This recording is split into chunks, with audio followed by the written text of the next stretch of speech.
Hello everybody and welcome back to another Destiny 2 video. Today we're going to start slowly making our way through the weapons from Root of Nightmares. I'm going to be going through them one at a time, just looking at perk rolls and all, so that I can try to help you chase down or craft the best possible roll for you. Before I get started, as always, there's going to be timestamps down below if you just want a specific section. And the reason we're going to be kind of slowly rolling these videos out is for each weapon I'm trying to craft them and then spend, a relatively high amount of time playing with them, just so I can, give you what I think are my honest thoughts about a wide variety of perk options and just how viable I think the weapons are coming off of a longer period of using them rather than just first impression kind of stuff. Today we're going to start with the first one, which is going to be Rufus's Fury, the auto rifle, and before I talk about all the perks, I do want to talk about Rufus's Fury at a baseline and why I think you should care about it. First, the big reason is that I think auto rifles are in a really solid spot after the 25% buff that they got in the mid-season patch, and because Rufus is a 720 RPM auto rifle, which is one of the better archetypes in my opinion. And then a third reason being that Rufus's Fury is Strand, which I also think is a pretty big deal by itself, because we currently have 8 Strand primary weapons, and Strand is one of this season's favorite elements. 2 of those primary weapons are exotics, which are going to be Quicksilver Storm and Final Warning, which aren't bad but will eat up your exotic slot, so if you need an exotic heavy or special, can't really use those with an exotic heavy or special. And then another 2 of those Strand primary weapons are Neomuna World weapons, which are going to be the Synchronic Roulette SMG, which isn't terrible, and the Round Robin Hand Cannon, which is honestly really bad for PvE. And the limited number of Strand weapons available has them looking a little better than they should, but definitely not great. And then you've got the Immortal, which is actually pretty good for PvP, and the elemental damage usually doesn't matter that much in PvP, but while it's not awful for PvE, it could be better in certain respects in a PvE setting.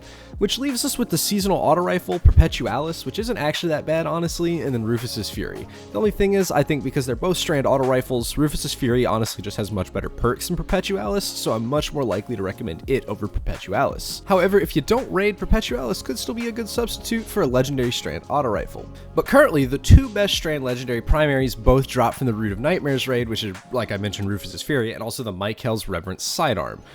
I'll have a video on Michael's soon once I actually finish getting it crafted, leveled up, and do some testing with it, but Rufus is probably the better of the 2 if you just want a legendary Strand primary. Michael's isn't bad, but I know a lot of people don't like sidearms, and auto rifles are a much easier thing to use for most players. The positive side of Rufus's Fury is that it's a great archetype with really good perks and stats. It doesn't have a lot of competition, being a Strand primary currently, and there's not a whole lot of negatives to it in my opinion either. I think the positives definitely outweigh the negatives. All in all, I think Rufus is a great primary weapon, and so let's go ahead and take a look at the perks. For your barrels and magazines, I'm going to just recommend experimenting a bit, finding out what you like most, and since this weapon is craftable, you can always switch out your barrels and magazines once you get the crafted version. I personally went with Hammerforged Rifling, then Appended Mag, and I believe a Range Masterwork, but you can pick whatever you like the best.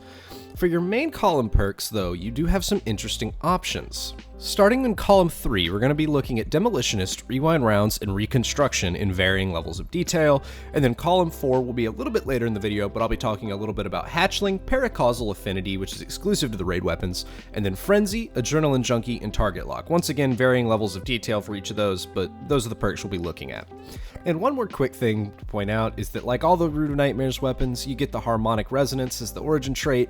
That'll give you a stat buff when multiple Root of Nightmares weapons are equipped, and you get a nice bonus to damage against Tormentors and Hive Lightbearers, I believe also Guardians with their super active. However, that damage bonus is not super huge. It appears to be about 3.33% with 2 root weapons equipped and 9.98 with 3 root weapons equipped, but again, origin trait is basically a free perk, never really a problem there, it's just not one of the more impactful ones in the game. But starting with column 3, we're going to start with Reconstruction, and I'm going to be honest with you, I don't really like Reconstruction that much on primary weapons, and the reason is that you're going to spend a lot of time shooting your primary weapon, so Reconstruction will very rarely actually be giving you any meaningful magazine increase.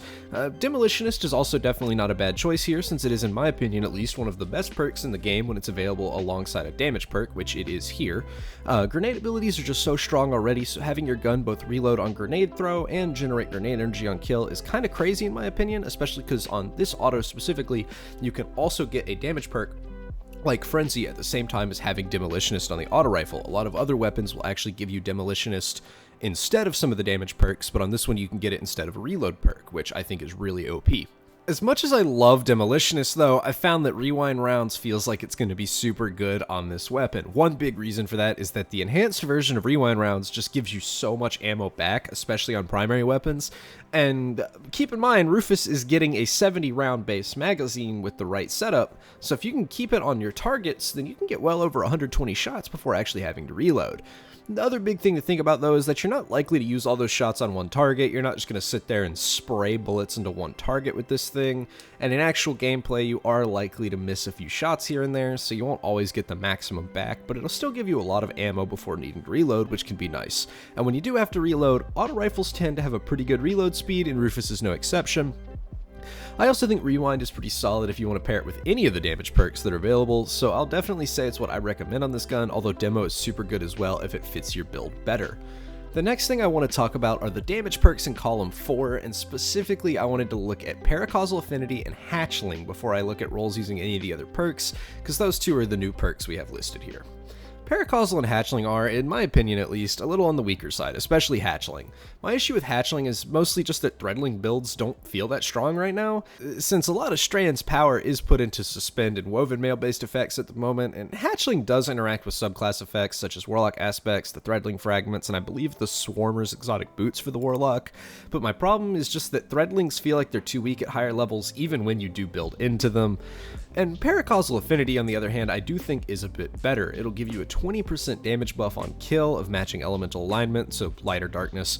And for Rufus, which uses a darkness element, that's going to be any strand or stasis damage kill, which is definitely not bad, but I prefer Frenzy here because a lot of the darkness element abilities provide more utility than they do damage, like how stasis is going to be freezing and strand is mostly going to be suspending. There are certainly abilities that will get more kills, but most of them are often used for utility in the endgame. And I definitely think that Paracausal Affinity is much better on a light element for that reason, given that you can use things like solar ignitions to get those kills and activate it, and things like that. And for a 20% damage buff, I don't think it's, necessarily anything that crazy. Especially when you compare it to Frenzy, where you'll get 15% damage, and the only requirement is really going to be staying in combat, and it won't fall off until you're out of combat for an extended duration. You have even more time between the fall-off period if you use the enhanced version of Frenzy. It'll also give you a ton of stat boosts with Frenzy, and a nice reload speed bonus as well. If you're going to craft your Rufus with Demolitionists, I 100% recommend going for Frenzy as your damage perk, although Adrenaline Junkie isn't terrible for grenade spam builds if you can chain kills together with your grenades to keep it up, but I do recommend just sticking with either Paracausal or Frenzy if you're going to do Demolitionists, since Junkie isn't quite as useful when your grenades aren't up, but the others can still be used. And the last perk that I messed around with was Target Lock, and I do think it has potential on this weapon, although I do still think that Frenzy is better for the sake of consistency. The only things that you're going to have to know about Target Lock is that you need to understand what you're getting into it with it. You also need to understand it's not going to turn this gun into anything insane, even though the potential numbers are pretty high. And while it will provide pretty good damage output, I'd be lying if I said that the performance I found from it in actual gameplay didn't have me conflicted regarding using it on a primary weapon in PvE at the moment. Now, the other thing to know is that Target Lock has some odd math behind it, and I'll throw up the perk summary for both the normal and enhanced versions of Target Lock on your screen now. But basically, all you need to know is that as long as you don't miss any shots and keep your gun on target and don't stop firing, you'll continue to get a scaling damage buff. That scaling is based on the percentage of magazine fired that has been consecutive hits. With the Rufus that I used here, it was a 70-round magazine, so the first tier would kick in after 12.5% of the mag, or around 8 shots it landed, and for a 720 RPM auto, that's going to be pretty quick for a buff that equates to about 16.73% total increase in damage, which, keep in mind, is more than Frenzy. The enhanced version is a little higher at 18.82% increased damage. Target Lock will keep scaling too, and I'll put the full scaling charts for normal and enhanced Target Lock on your screen here. The big thing to note though, and part of why I think Rufus's perks do have potential with Target Lock, is that it is one of the guns that is actually able to pretty easily, in theory, reach the 5th stack of Target Lock. See, the 5th stack actually comes in at 110.5% of the magazine having been hit consecutively, so it's not possible to get it without an ammo economy perk like Triple Tap, 4th times, or in this case, Rewind Rounds. However, while that is a nice idea in theory, the potential problem you're going to have is that if you need that much damage and that much ammo from your auto rifle to kill one target, then maybe you should be using your special or heavy weapon to kill that target. But I do think that the option to have such a consistent damage output is nice, considering that you are getting this potential damage output without having to sacrifice the normal performance on the auto rifle too much. In all reality, you should be operating at between 1 and 3 target lock stacks for most enemies that you kill, and those buffs do still provide very solid damage. So I do think that the more gimmick-like uses on stacks 4 and 5 on this auto are definitely just an optional use case that could never hurt to have in your back pocket. But what I like specifically about target lock here is that it gives a nice bump of damage against enemies that would normally be a little harder to keep primary weapon perks like Rampage active against. Because you see, most normal, non-boss enemy units in Destiny can fit into one of 3 groups. On one end, there are enemies that are going to die pretty quickly regardless of what you hit them with, and you're just generic red bars, the very weak enemies that you could just shred through with almost anything. Of course, some weapon rolls can clear better than others, but just about anything should be able to clear out large groups of weaker red bars with very little trouble. On the other end, there's the really big enemies that you're probably going to need special or heavy ammo to kill efficiently, like champions, some of the larger yellow bar enemies. With rare exceptions, you wouldn't really expect the primary weapon to be super competitive here, beyond potentially just being used to stun the champions. But in the middle of these two categories, there's a smaller group made up mostly of orange bar enemies that you could use your special or heavy for, but a higher damage output primary weapon might be able to save you the trouble while not being particularly slow in terms of time to kill. That middle niche is where I feel target lock and rewind rounds is able to shine a little bit. It'll do more damage to some of those tankier orange bars than most legendaries, possibly even competing with some of the exotic primaries, and meanwhile it should be more than adequate for most of the red bar enemies that you're going to run into throughout many different missions. I did play with this role a little bit in Grandmasters, and it did feel like it was able to deal with those two groups of enemies well enough. However, for anybody thinking about target lock on Rufus, I'm also going to recommend that you play around with it first, maybe on a random rolled version if you can to save yourself the resources, and try to keep track of just how often you have a stack of target lock on the side of your screen. Even missing just one shot with this will completely cut off your target lock, and even though Rufus is a laser beam in terms of recoil, the odds of a bullet here or there missing its mark are still pretty high, which will completely reset your target lock progress.